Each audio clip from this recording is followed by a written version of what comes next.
Last week, my friend Rima Sukumaran, the author of Beautifully Broken, shared her memoir of surviving abuse, rape, and mental illness.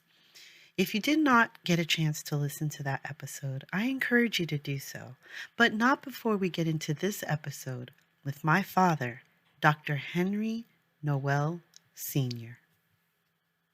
Welcome to Diversity Dish, where we're dishing on everything diversity, equity, inclusion, and justice related. My name is Sedruola Maruska, and we're bridging the gap between what needs to be said and what needs to be heard. Those individual experiences that are often ignored or simply dismissed.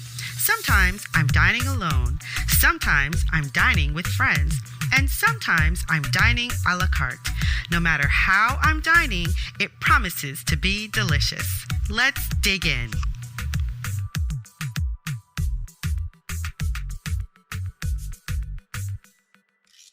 When Henry Noel immigrated to this country in January 1968, he didn't know where the road would lead. He only knew that he was looking for more opportunity and that he wanted to join his wife here in this country. It's been 52 years since he immigrated to this country. He is now a naturalized citizen who is a doctor. He has a doctorate in education, who is a father. He has 3 children and 2 surrogate children and a grandfather of 6. My dad, Dr. Henry Noel Sr. Hello, Dr. Noel. How are you, Dad? Hello, I'm fine, thank you. Thank you for agreeing to do this with me. I'm very excited to have you on Diversity Dish. It's a pleasure.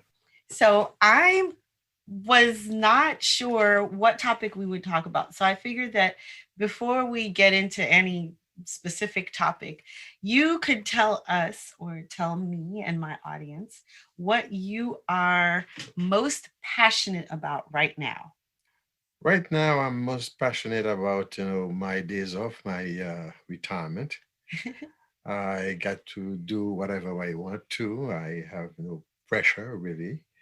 I'm my own boss, and that's what I'm thinking about writing and have some topics in my head, and I'm very passionate about one of them, especially in particular. But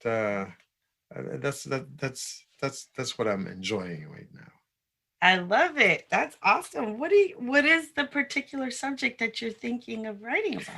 Well, it's actually I'm interested in historical novel, and I'm learning. I'm reading about it. And I learned that a historical novel is a contract between me and the audience, and I have to respect the fact that they have confidence in me that I will give them the historical facts, and this is actually what it's supposed to be, and not only as far as the topic is concerned, but as far as the facts, the environment where the story is going to take place. Yeah, and I really enjoy that. I'm really interested in that. Where would your story take place, Dad? Actually, it's going to take place in Jerusalem. In Jerusalem, okay. In Jerusalem during the time of Jesus. Okay. And it's a very familiar story, but I want to actually look into certain aspects of it. Okay. In particular, when talking about sin, when Jesus told the lady that the people wanted to stone because she had committed adultery, and he said to her, okay, after the people had left, he told her, okay, go. I don't condemn you either, but go and sin no more. And this is what actually caught my attention. Sin no more. In other words, he was telling her that you have to overcome not only the tendency, but you have to overcome what is in you what is in human to prompt, you know, that prompts the prompts sin. them to sin. Yeah. In other words, like people usually say, okay, you know, it's not, it's something that I can't avoid, Right. you know. But I don't think that's what it is. There must be, in other words, and Jesus would not have told her to go and sin no more, right? Because you know, what is it that I have, you know, that would prevent me from sinning, right? So that's one aspect, you know, that I'm really interested in to look into, and I want to follow the life of that woman, right? Even though the story ends there, but I want to see if there's anything, you know, to add to that, you know, follow the life of that woman, yeah, placing her, continue with her in the historical setting, maybe not, and using historical facts, you know, of the time. Right. Oh, that sounds really exciting, Dad. I look forward to you writing it and reading it. Thank you. So when I think about what you're saying in terms of go and sin no more, it's a little bit like when, you know, someone has wronged us and we say, okay, I forgive you. And then they do the same thing again. And they keep doing the same thing. And we say, okay, I forgive you. And then they think that it's okay to keep doing the same thing, right? It's kind of that same idea that no, I didn't forgive you so that you can come and hurt me again. I forgave you so that we could move forward without this, Certainly, you know, this thing bothering us. But I'm asking myself, or I ask myself, you know, isn't that what we do to God, to Jesus, you know? Because the fact that we know that the blood of Jesus is there, always there. So, and then we don't, we feel that, okay, I can go and do it again. And then I come back and ask for forgiveness. And I will be forgiven and I will be good for a while. And then, you know, it's like the propensity of sin being there. I will, you know, go and do it again if I have to. And then I know that, you know, I will go and get, you know, under the doors of forgiveness. Right. But it also says in the Bible that you have to forgive how many times? How many times? Over and over and over. So we get the message both ways, I think, right? I think we are more prone to the forgiveness. Forgiveness, you know. Seven. What is it? I don't remember the quote. 77 times. I don't remember. 70 times 7. Right. Times. We have to forgive 70 times 7 times. So I think we latch onto that more. Yes. Yes. Yes. Oh, I can see that. Oh, that's funny. Well, I think that today we're not going to talk about sin. Okay. But I like your story and I look forward to your story. But I think what I'd like to talk about is immigration. Immigration. Yes, you are so you're first generation Haitian American because you came to this country in 1968. Yes. And you are a naturalized citizen here. Yes. So I often say that I'm first generation, but that kind of makes me second generation, doesn't it? It depends on how you look at it. You look at it, how you count the generation, but yeah, I agree with you. Right. So you came to this country in 1967. 1968. 1968, yes. Correct. January of 1968. And just for the record, I came to this country in September of 1960. You are probably following me. Oh. So I was born in New York in September of 1968. What was your experience? What are some experiences you can tell us about in terms of your journey to coming to a whole new country and making your way? It's it's so diverse, so many stories that I could tell. It's some of Yes. them I can't even remember. Uh, You know what? oh, Can I let me help direct you a little bit. mm-hmm, So now you are Dr. Noel. mm-hmm, You have a PhD yes, in education, correct? and yes, Yes. But when you came to this country, you were not Dr. Noel. no. Uh, So well, what are the jobs? What are some of the jobs that you had and some of the things that you did before reaching the doctor professor status?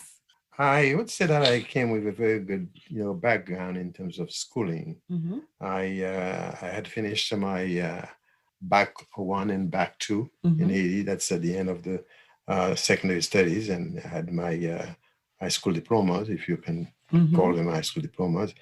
And then, however, when you get here, no matter your background, you have to face the fact that you are in a strange land, Mm-hmm. very strange land. New language, new environment, new culture. Everything is new. Mm-hmm. I think even the sky, Sky is different. is different. The reason I say that because when I came in January 1968. It was 5 degrees below zero. Did you have a coat? A coat? No, what's that? What was that? Because you were coming from Haiti. I don't think I made it clear that you are.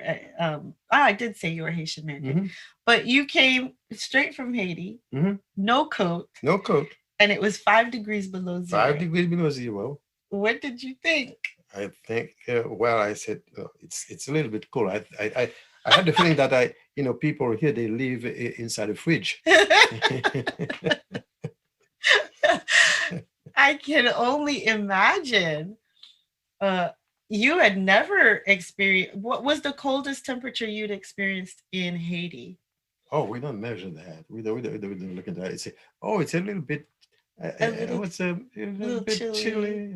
and then you find the sun, and you stand in the sun, especially in the morning, early morning, Yeah. and then you stand there, and you're getting a little bit of heat, and that's it. But you don't actually think about how cold it is.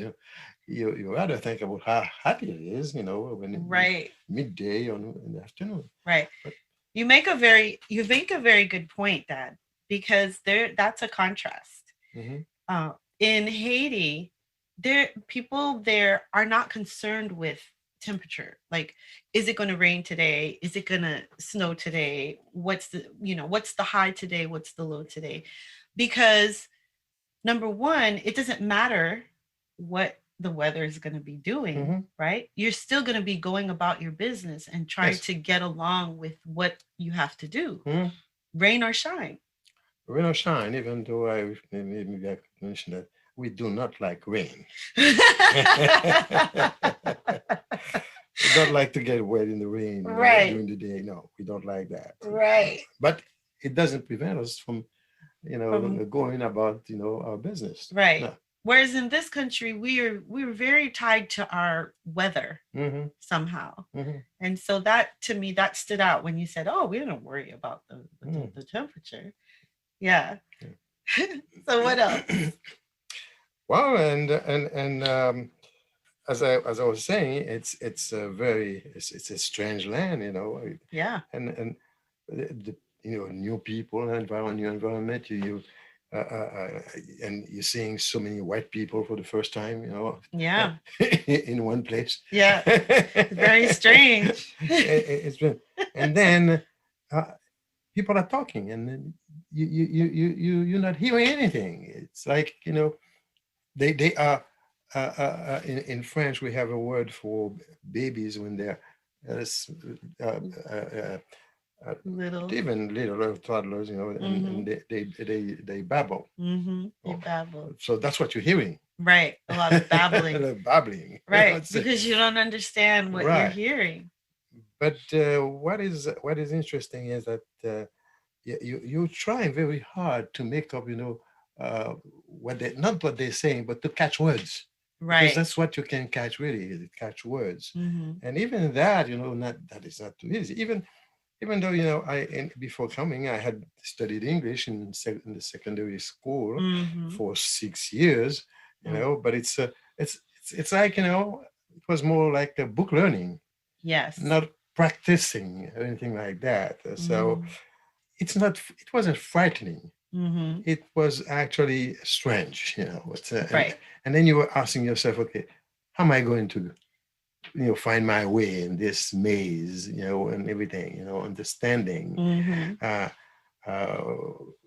only the language, but the culture, right. how to go about doing things, and it's so many, it's so diverse, your experience. There's so many things. It's really, really. Yeah, it's incredible to me. I find the immigrant's journey to be very incredible.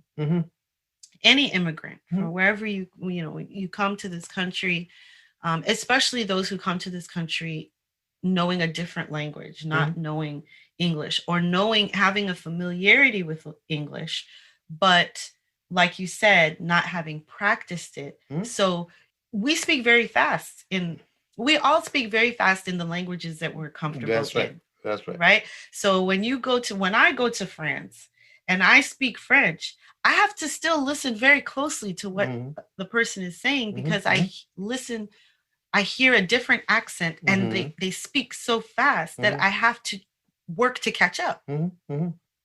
So I imagine it's the same thing. You come to America and you hear people speaking English, but we speak so fast that you have to try to grasp one word or another. Yes. I think that's how, when I went to Korea and I was teaching conversational English, I had to slow my pace of speaking so that they could understand what I was saying. But there were times they would ask me, what does this word mean? And I wouldn't understand what they're talking about, because what they would be hearing as one word was actually maybe 2 or 3 words of English put together. Right? So to me, then I would have to slow it down for them and say, this is what it means. These are the words that you're hearing. So when you come to a country, I know when I went to Korea, all I heard was Korean. I didn't expect to understand anything. And I think that was the closest that I came to an immigrant's journey, right? Going to a foreign land where everyone looks different, everyone speaks differently, and everything is new. Yes. So what are some of the things that you encountered here, besides different people, lots of white people that you hadn't encountered as much in Haiti, and different language? What are some of the other things you encountered when you got here? Well, it was very, very interesting, because usually when you're coming here from Haiti, and you let the people where you're going to, they know that you're coming, and they come and meet you at the airport. And then I for a particular reason, when I came, the people who came to meet me at the airport, they came before I landed, and they left, thinking that I wasn't coming. And then there I found myself in the airport with nobody, nobody came to pick me up. Right. And I was there, and I was saying to myself, how am I going, what's happening? So I was, looking left and right, finally, are they going to come? Right. But they came and left. Right. And I had some changes, some change in my pocket, and I said, maybe I have to call. I have to make a phone call and let them know that I'm at the airport to come and pick me up. But there was no such thing as a payphone in Haiti when I came here. Right. I was looking at people, making calls, putting money, and then talking, or dialing and talking. I say, okay, that's what I have to do. But that's the first time I was going to use a phone, right? A payphone, right? So I took my money. I took my money. But I didn't pick up the receiver, put my money in the slot, the money will go through the phone. Go to the phone. And come back. And come back to me. I say, this one is no good. That one is not good. So I go to another phone. And the same thing keeps happening. Right. Well, what am I going to do? I went back, sit down, and waiting again for a while, but nobody's coming. So I said, I have to do something. I have to communicate. Yeah. So finally, there used to be some type of a station with people. When I say with people, I think that it was actually set up especially for foreigners or people to call, foreign countries. So I went there and I told one of the ladies that actually with more gestures than words. Right, because you didn't have the word. But I had the phone number written on a piece of paper. I have to show them the piece of paper, show them the numbers, and I thought they understood that I wanted to call this particular number. And then they said okay, and then I gave them money. They took whatever they needed to make the call, and then they placed the call. And that's how I was able to communicate and tell the people I'm at the airport. Oh my goodness! Oh, we came to pick you up. I said, but most certainly, but I'm at the airport now. Right? So finally, they came and to pick me up, and all this without a coat. Of course, inside the terminal. Inside, but still, yes. But still, you feel cold because mentally you're actually thinking about so many different things. Yeah, you're a little stressed. You're stressed. And then finally they came and picked me up, and I was so relieved, to actually. Oh my goodness! Wow. And so that was my first experience, in the country. My very first experience in the country. Right. Yeah. Was trying to make a phone call and not being able to. Trying to make a phone call, not knowing how to use a payphone, and then and you see people going by and everything. Another thing that happened is that I would say, I knew that there were a lot of Haitians in New York. Yes. That was Kennedy Airport. So I said to myself, well, if I could find one Haitian, maybe that person would be able to help me. Yes. And I would go to every single Black people I would see, or Black woman I would see coming, and start speaking Creole or French. In my mind, if they are Black, they speak either they are Haitian or they speak Creole or French. Yes.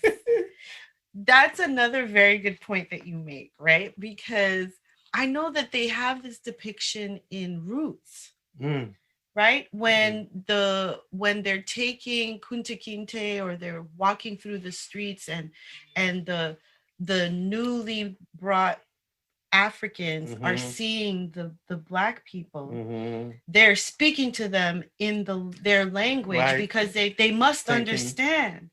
And the Black people who were here in this country already didn't understand. And so they're just thinking, oh, these barbarians and so it's very interesting.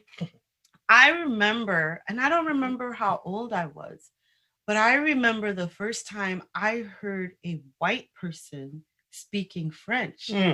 That was a shock to me, because I was so used to only Black people speaking French or Creole. So because that was the circle that, I grew up in, that was the circle I was in. So I remember that very distinctly. You look back on these things. How do you think about, when you think about this and you look back on it, what do you think to yourself? Well, I think I really say, it's not an easy experience. It's not an easy experience, but it's a very fun one, and when you reflect on it, you said, oh, okay, it wasn't easy, but I did it. And you tend to look at, people coming here, or for that matter, as you said, going to a foreign country, or I tend to see people coming here from a country where English is not spoken, coming with a different language. I tend to see them as heroes.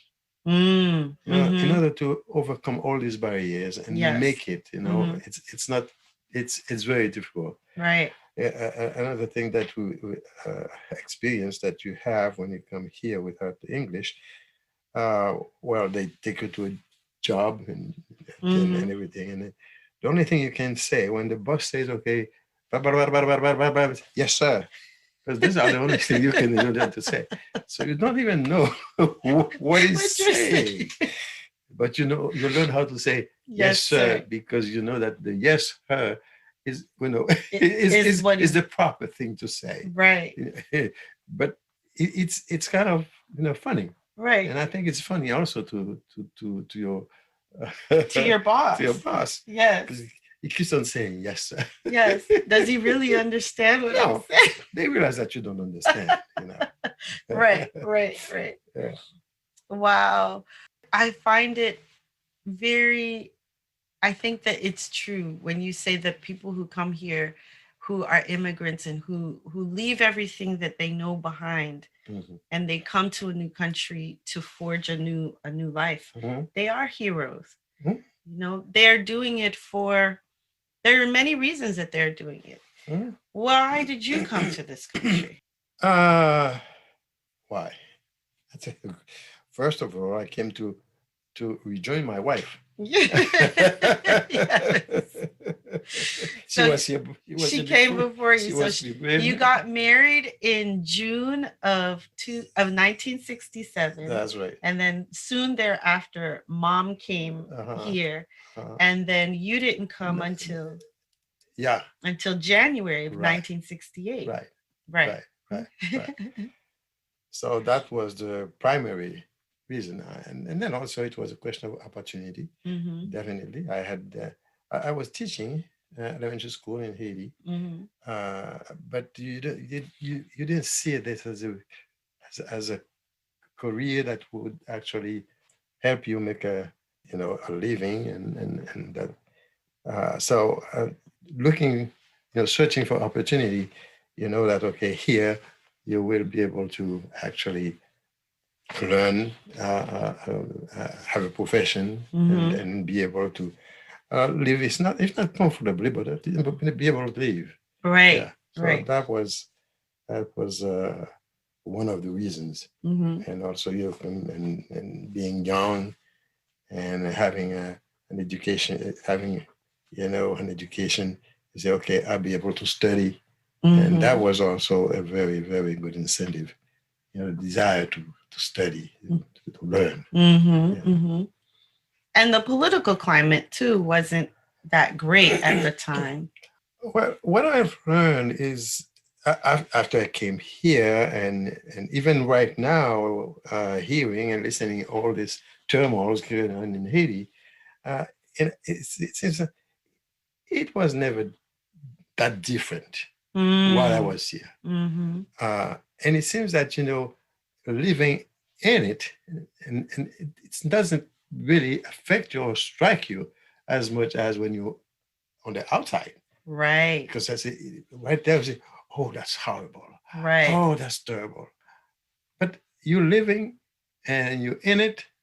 And then, of course, it's happening. And of course, it can be frightening. But you're not it's not that, life is really impossible. Right. At least that's the way I felt. Yeah. I was living in a town where rebels used to come near where I was living, and then the government soldiers would go and fight them, and then you be hearing the gunshots, They would arrest the people and say that, okay, they are rebels, and they would take them not too far from where I was living, get them to dig a hole, get in the hole, and then they would. Oh my Shut goodness, them in the dark. really? Yeah. Wow. And then maybe if that happens later around, 4 o'clock in the morning, and then by 7 o'clock you're out going to work. Wow. It's just how things are. Just how things have been. Yeah. Huh? Yeah. Wow. I never heard that before. Oh yeah. Yeah, that was for Liberté. Mm-hmm. Was for Liberté, and then the rebels used to come in Wanamet, because Wanamet is a border town with the Dominican Republic. Okay. So the rebels used to be in the Dominican Republic. They cross, they cross over in Haiti, the river, and come to fight. Wow. So, well, so when you think about immigration now, and immigration always seems to be a hot topic whenever it comes time for elections. Immigration is always a hot topic. What are your thoughts on that? I feel sorry for, some, not for some, but for the people trying to come illegally. Because coming here illegally, you get on a plane, you come, and you have your papers, you'll be able to go and find work and things like that. But I feel very sorry for the people coming illegally and then being hunted by, whatever. Right. And it must be a very, very difficult, hard life, much harder than the one that I had when I came. But it's you feel sorry for them. At the same time, you feel that, okay, a country cannot live without, securing its border. That is also essential. You can't, leave, everybody, flooding, here. But the compassion for those who are trying to come, maybe that's what needs to be understood. Why are they coming to them? Like, I was, you read or you see on TV, people, walking miles and miles to get to the border, and kids, all this, it must be a very, very compelling reason for them to do that. That's an easy, and that's not an easy thing at all. So you need to feel some compassion. Why are they coming? And they must know that, others must have told them that, it's going to be a very difficult, terrible journey. Right. But they do come with kids. Yeah.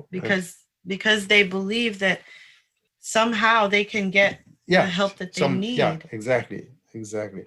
Yeah. There's this correlation, or not correlation, but there's this idea that people take this journey on a whim, as if everything's going fine, but we want to go to this country illegally on purpose and just take what we can get.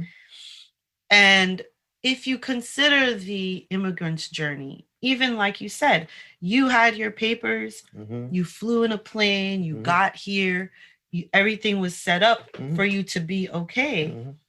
So if you're seeing someone that's coming over the border that has walked many, many miles for this, to have this opportunity, because they don't have the opportunity maybe to go to the embassy and get papers.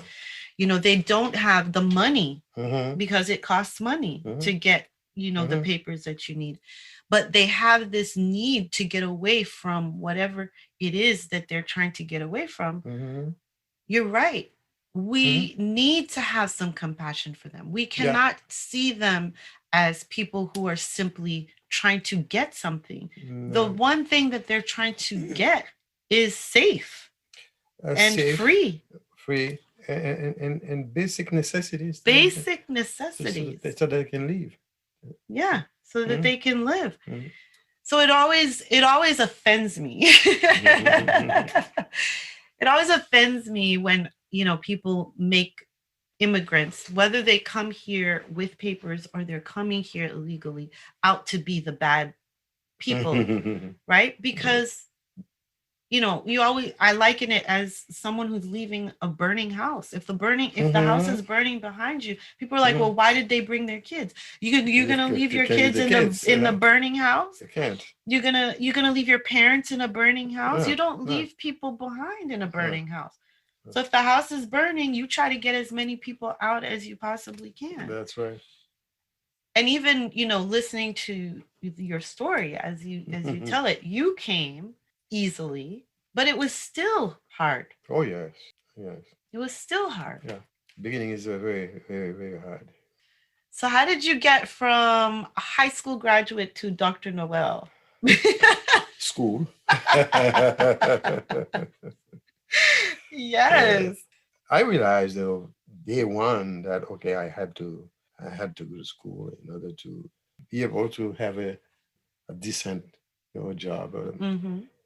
And one of Alu's cousin took me to said, okay, I'll show you how to get into the system, but it's so different, totally different. So he took me to the community college in Brooklyn at the time and got me to register and everything. And it was a summer. It was in the summer, and I signed up for my first class. So I that was a very interesting story because before going to the community college, I think I spent 3 months going to a night school. Learning English. Right. But how much English I had to learn by the time I registered for the first college course is very, very limited. Right. So I got to the class, and then it was not knowing that's sort of the mistake. But well, not mistake, that's sort of the problem, because otherwise I would have registered for ESL, and English as Second Language class, right. Work my way up. Yeah. But being in a hurry is one, not knowing it's two, and then the advisor looking at my record, they see, oh, this person has a good background, right? So they figured, there are things that you can do. He registered me for Western Civilization 1. Wow. And when I bought my book, a very sizable book. Yes, those books are always Western thick. Civilization 1. So I would spend so many hours, with a dictionary, reading and right, translating, yeah, before understanding, yeah. That was very difficult. That was the most difficult class I think I had ever taken. Because it was your first class. My first class, first college class, Western Civ 1. I remember that. And then it was a very and the way the width courses are presented here is just so different. And and I was there, trying everything to learn. And yeah, my the most interesting experience I had in the class, besides trying to learn, trying to catch, trying to translating whenever I can and reading, and as much as I can, it's the first is when they say, okay, we're gonna have an exam. I spent my whole life in Haiti as a student, of my student life, I should say, writing essay. Right. We have an exam. Yes. They ask a question. Yeah. And you write about it. Yeah. I went to the class that day. There was we were having a test, and they gave me the test paper, and I went down and sit down and looked at the test paper and said, "What's that? What is that? True or false? Multiple choice. True, false. Multiple. Never seen that in my life before. Never seen that in my life before. I just couldn't. I just couldn't understand what I was supposed to do. Let's say A, B, C, D. Yeah. And then and then after translating everything, then I have A, B, C. But I'd never seen this format before. Right. So it took me so long just to read the question, translate the question, and then decipher the different answers. Yes. Because in a multiple choice question, you have one answer. Well, you have one answer that is not the correct one at all. Right. You could cross it out. Right. But the others, and you end up very often, or if not always, with two that are very possible. Yes. Finally, I took the exam, and I went to the teacher with my broken English and everything. I said, help me. You use sign language more than anything else. Mm-hmm. So finally he understood what I was saying. Well, I guess he understood, because he said, okay. He took the exam with me. Yeah. And he I don't remember how, but he said, come tomorrow later on. Uh-huh. Then I think I went with my cousin that day, and he explained, the difficulties that I was having. Right. And he gave me essay questions. Oh. Yeah. So from that point on, he would give me essay questions for the other exams. Wow, that is so. Yeah. And at the end of the class, it was summer, so summer class, so that was faster than the regular semester. Mm-hmm. So it was a very learning, experience, and I got a B. You got a B. You know what you just talked about right now is equity. Mm-hmm. It's giving someone what they need in order to succeed. Mm-hmm. Mm-hmm. That is a very clear case of what that is. Mm-hmm. You're not familiar with it. You're not dumb.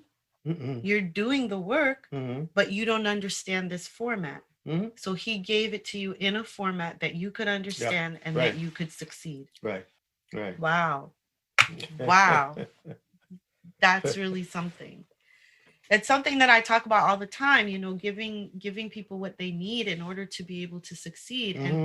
And I think that in the corporate world, that is something that needs to be incorporated a little bit more in terms of, different people have different needs and different ways to be able to succeed. Someone can come in and not get any mentoring and just not care about anybody else and thrive. Someone else may come in and without mentoring, without guidance, they fail. And it's not because they're dumb. It's not because they can't do the job. It's because they haven't received what they need. Right.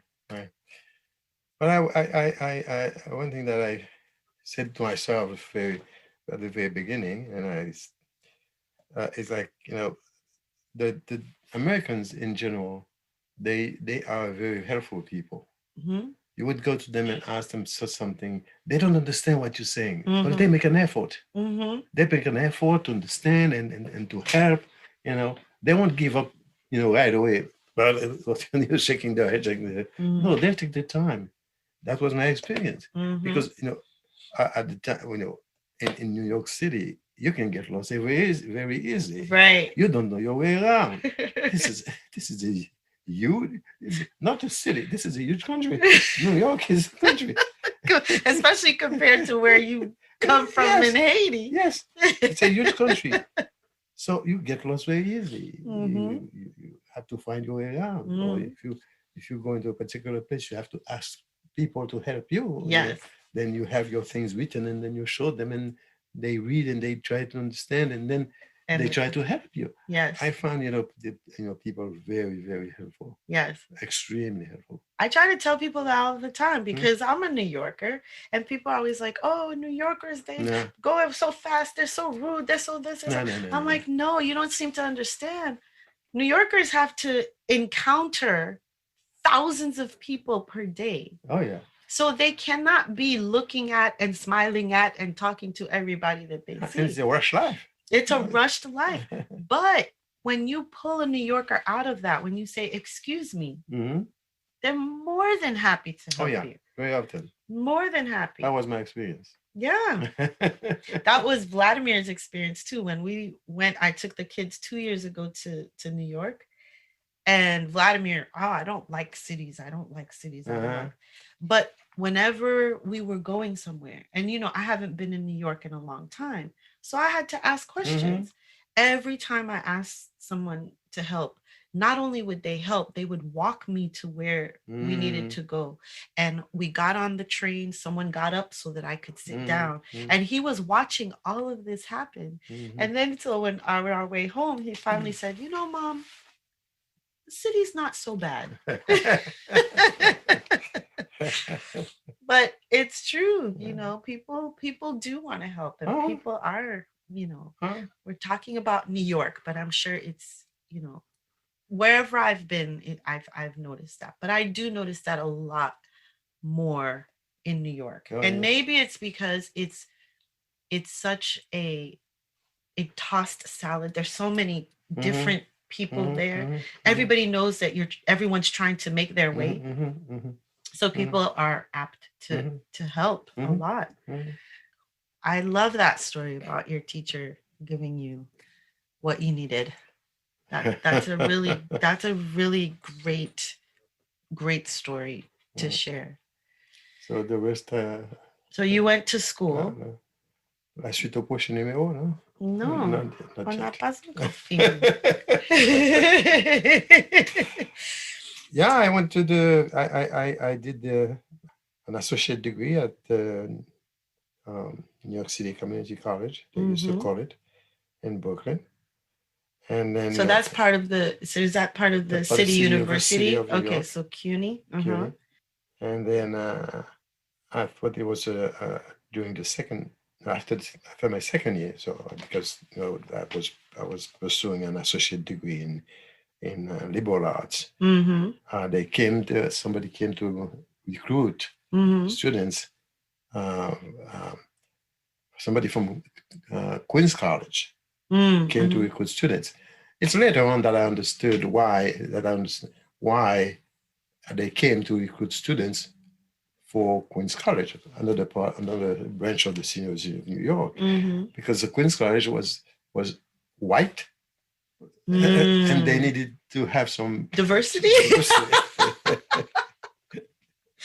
That's very interesting. Okay. Yeah. So I signed up, and then I went to Queens College. But things were, financially. It was easy to go to the college. Especially the city schools. City University of New York. I have an eternal debt of gratitude. Yeah. The City University of New York. They would give you so many ways to succeed in terms of help, in terms of and the tuition, I remember, was actually $15 per credit or something like that. Right. And then the registration was $65, and they would. It depends on on your application. They would waive it, and then they would give you financial aid. Wow! Now, so that you could live. You can live. The financial aid is to pay, transportation, lunch money, and things like that. Right. And books. Great. I wonder if they do that anymore, if it's I can't imagine that it's to the same extent, because now we talk about students going to college and coming out with so much debt on their heads that they're unable to truly pursue what they want. They have to take whatever comes so that they can pay this debt back. It's incredible. Yeah, it is. Now, but as I said, I have an eternal debt, to the City University of New York. I did my college education free of charge. Practically having free some money to buy lunch and transportation and books. Right. Yeah, that was great. It was an investment in a human. Sure. It was an investment in a productive member of society. Yes, definitely. I think we've lost that. Definitely. I don't know if we've lost it completely, but I think we've lost that in understanding that it's an investment. It's not that we are giving people handouts. We're investing in people who are ready, willing, and able to do studies, get degrees, get jobs, and keep this economy going. Right, and give back. And give back. And give back. Exactly. Right, and give back. Yes. So you've done many jobs from the times, and you say give back. When I think about giving back, you've definitely given back. I mean, I can go right now to New York, or I can go on Facebook right now, and I can say, how many of you have been touched by my father? And many of the people that I am connected to will know who you are, will have a story of how you helped, and also how you instructed them. Because during my career here as a teacher, elementary school teacher, secondary school teacher, college, university. Yeah. I have been in touch with so many people. Yeah. It's I can't even remember how many people I've been in contact with. And I would be walking in the streets, and people would call me and say, "Do you remember me?" Of course not. I'm so sorry, I don't. but usually you play the other way and say, "Oh, yes, you were at," and they'll tell you which school. They'll tell you which school it was. Exactly. Because I was in New York. I taught in New York, Michigan, then in Utah. In Utah, that's right. That's right. Back to New York, and then Massachusetts, and then here. Yeah. It was a journey. It was a journey. It was a journey. What do you have any regrets about the journey? Oh, no, none whatsoever. None. And what do you? I enjoyed every single aspect of it. Some pleasant, some unpleasant, but no regret. No.